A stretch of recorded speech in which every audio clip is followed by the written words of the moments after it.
हूँ सुनो, जिन्होंने सत्यनारायण का व्रत पूर्व जन्म में किया था उनके अगले जन्म की कथा सुनाता हूँ सुनो।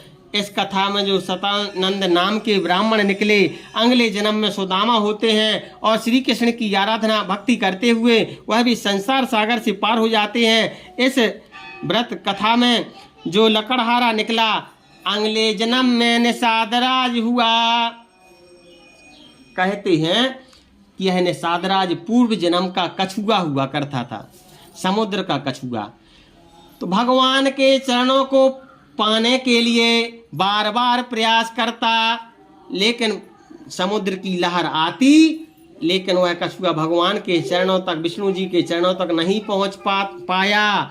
सारा जीवन व्यतीत हो गया।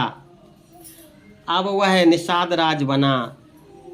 तो वह भगवान से प्रार्थना करता है कि हे भगवान, मेरा वह जन्म तो व्यर्थ चला गया, आपने पार नहीं लगाया।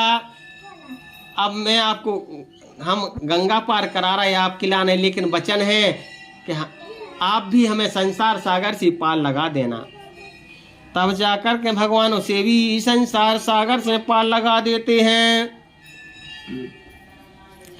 और जो इस कथा में आगे चलकर के उल्लकामुख नाम की राजा निकले अगले जन्म में, राजा उल्लकामुख निकले अगले जन्म में राजा दशरथ होते हैं।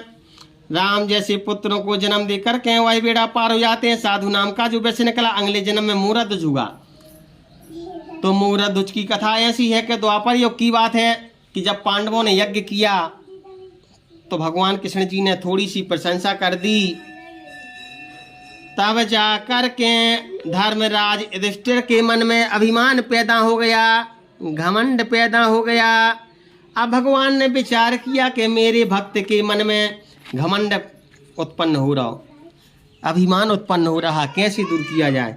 भगवान विचार करने लगे, सोचने लगे कि हमें अपने भक्त के मन का अभिमान दूर करना है। भगवान कहने लगे कि हे धर्मराज युधिष्ठिर, तुम इस संसार के सबसे बड़े दानी नहीं हो, संसार की सबसे बड़ी धर्मात्मा नहीं हो।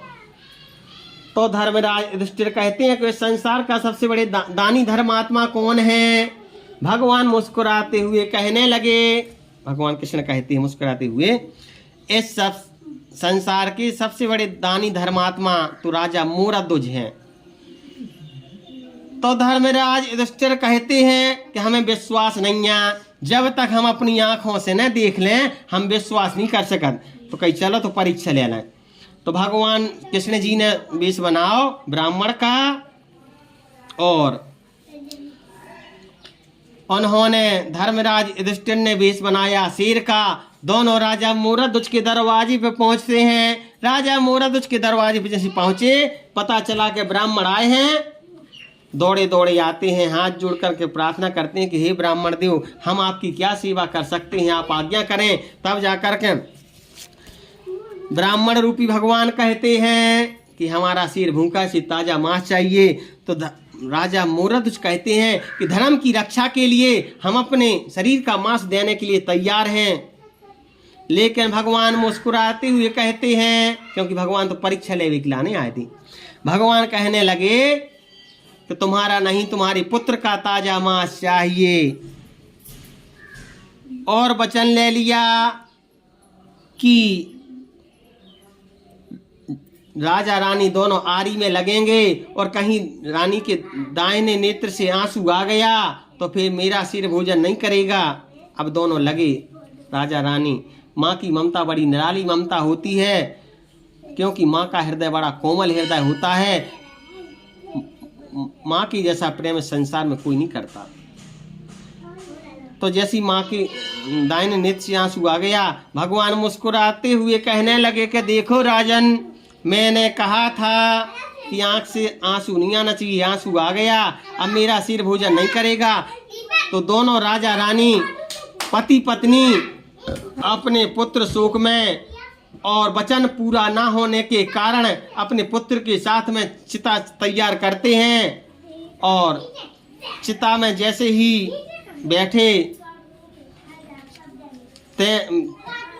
तब ही जैसे ही चिता में बैठते हैं और अपने पुत्र को पुकारते हैं।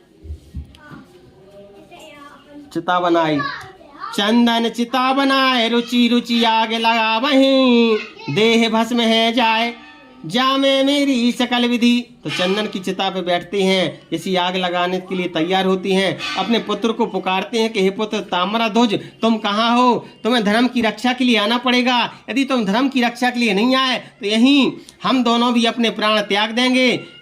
तो जैसे ही अपने पुत्र को पुकारते हैं तो भगवान की माया से उसका पुत्र ताम्रध्वज सही सलामत मिल जाता है। कहता है, पुत्र, हे माता, हे पिताजी, आप नीचे उतरिए, मैं सही सलामत हूँ। अपने पुत्र को पाकर के वह भी खुश होते हैं। इस प्रकार जाकर के भगवान ने उनकी